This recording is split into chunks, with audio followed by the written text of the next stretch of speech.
Hello everyone, welcome back. We're doing another video here today talking about some recent signings from our past couple of days. We'll get to all of that coming up right now.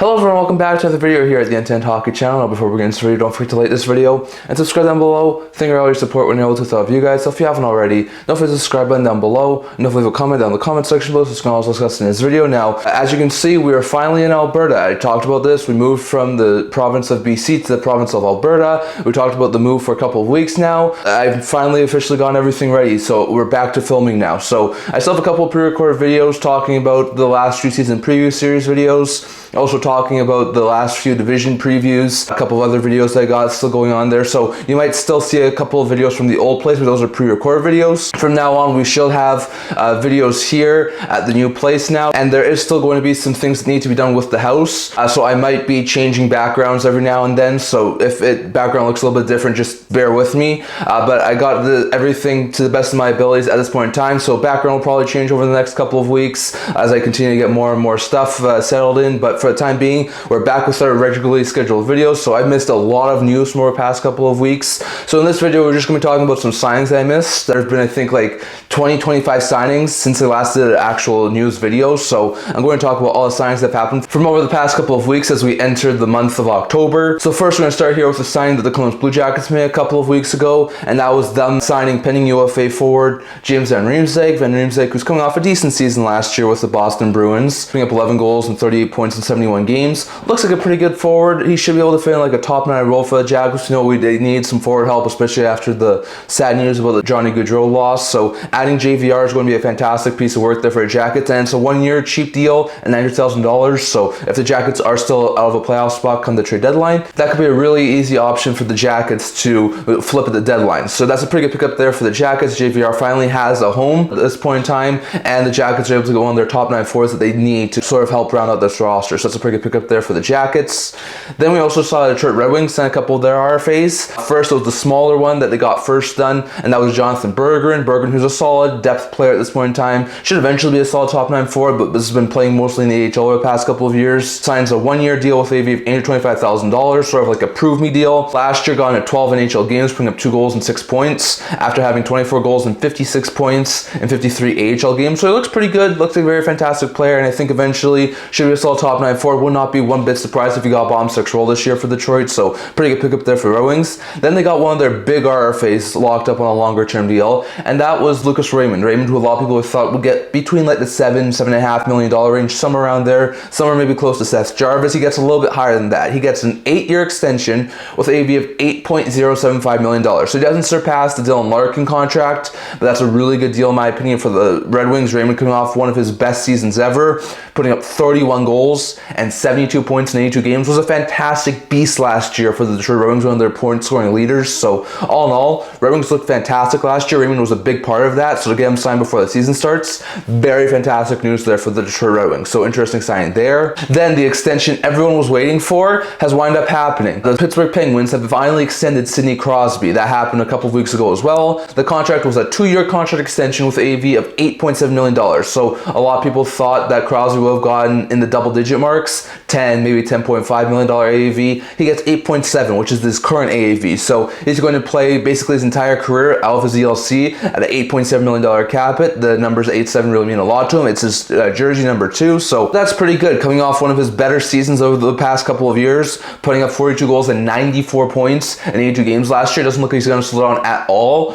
So hopefully he can help this Penguins team get back to the playoffs. But to see Crosby get an extension of 2 years at $8.7 million is pretty good. Maybe he still wants to go after a cup. Maybe he just spends the next 3 years in Pittsburgh and then goes after maybe trying to get a cup. I'm not exactly sure, but he is going to be with the Pittsburgh Penguins for at least the next 3 years. So that's a pretty good pickup there for the Penguins. Then another RFA was signed, and that was with the Buffalo Sabres. The Sabres signed Payne Krebs, who was one of their RFAs, to a 2-year deal with AV of $1.45 million. Krebs, who at some point in this year was a potential trade candidate for the Sabres, got into 80 games this year, putting up 4 goals and 17 points. Not the player who they were hoping they were getting when they made that Eichel trade and got him from Vegas, but But still, he's a serviceable bottom six forward, can play fourth line center minutes, to be a really good bottom six forward there for the Buffalo Sabres. That's a pretty good pickup there for the Sabres to sign Krebs to a new deal. Then we saw the Dallas Stars make two signings, one a contract extension and one of the RFAs getting signed. The first one was an RFA getting signed. They signed Thomas Harley, who's been really good, playing in the top four, even top pair minutes with Haskin this past couple of years with the Dallas Stars. Gets a 2-year extension with AV of $4 million. That's a pretty good pickup there for the Dallas Stars. Last year put up 15 goals and 47 points in 79 games. Was a very fantastic defenseman there for the Dallas Stars. So again, on a 2-year deal is pretty good.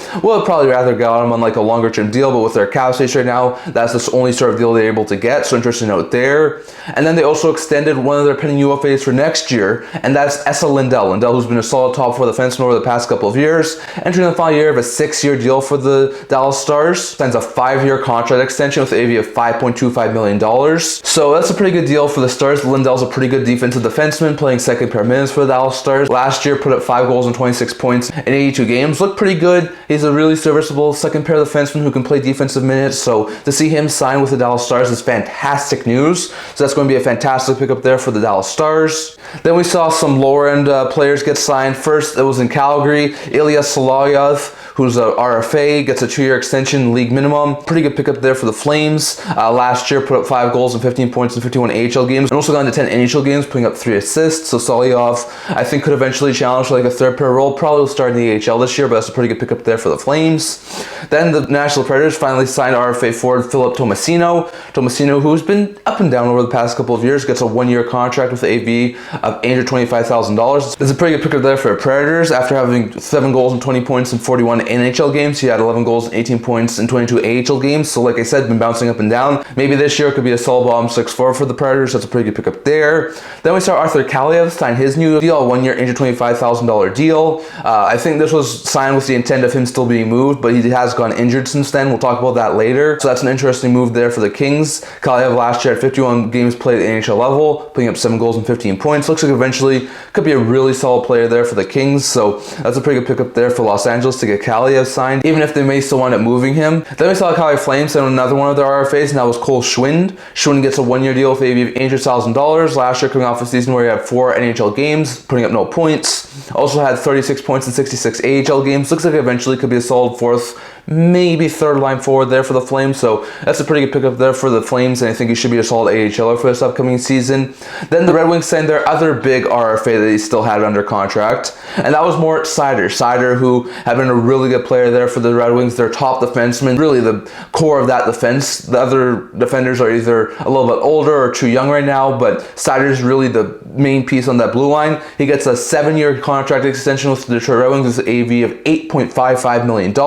That's fantastic news for Red Wings. Seider coming off a season where he had 9 goals and 42 points in 82 games. He's hit at least 40 points in each of his first 3 NHL seasons. So really good player there for the Red Wings, and hopefully he can continue to take some strides. But this is a fantastic piece of work there from the Detroit Red Wings to get their star defender locked up on a longer term deal. Then we saw New Jersey Devils sign a bridge deal with RFA forward Dawson Mercer. That's another really good pickup there for the Devils, as all these RFAs started to get signed. Mercer gets a 3-year deal with AV of $4 million. It's pretty good for what Mercer brings. They probably wanted to go longer term, but they didn't have the money to do so, so they give him on a bridge deal. Mercer last year had 20 goals and 33 points in 82 games. A little bit of a down year from the season he had before when he had 56 points, but he's still a really good player, can play in the middle 6, and I think eventually should be a solid top 6 forward, so that's a pretty good deal for the Devils.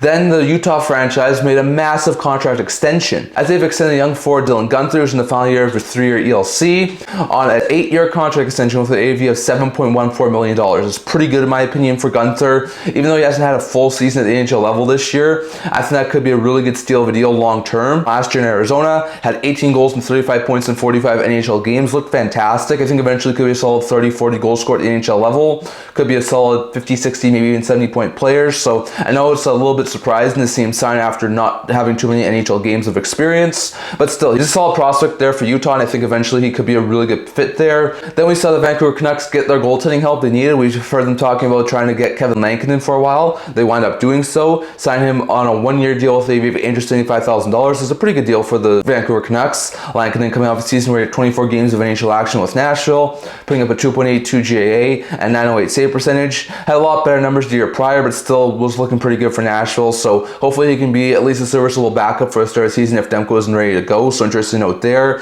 That's a pretty good pickup there for the Canucks to sign UFA goaltender Lankinen. And then we saw the Vegas Golden Knights give an ELC to Milan Kmek, who's a young player, 20 years old, signs a 3-year ELC with AV of $833,000. Probably be an AHL player for this upcoming season, but looks like a very fantastic player. Could eventually be a solid, maybe third pair of defenseman, maybe seventh defenseman for the Golden Knights. So it's a pretty good pickup there for the Golden Knights to sign Kmek to his ELC. But some interesting signings from our past couple of days. That's all I'm going to talk about in this video, but I'd love to hear your guys' thoughts on all of this down in the comment section below. What do you think about Crosby's extension, Lindell's extension, Guenther's extension? What do you think about Harley signing in Dallas, Seider and Raymond signing in Detroit? What do you think about Mercer signing in Jersey? What do you think about UFA's Lankinen signing in Vancouver and JVR signing in Columbus? Definitely up to you guys' thoughts on all these signings from our past couple of days down in the comment section below. So I want to talk about for today. Remember to like this video. If you like to, remember to subscribe down below. Thank you for all your support when able to without you guys. So if you haven't already, don't forget to subscribe button down below. Don't forget to leave a comment down in the comment section below so you can also discuss today's video. Also a blog talking about news, rumors, analysis, stuff like that. So check that out.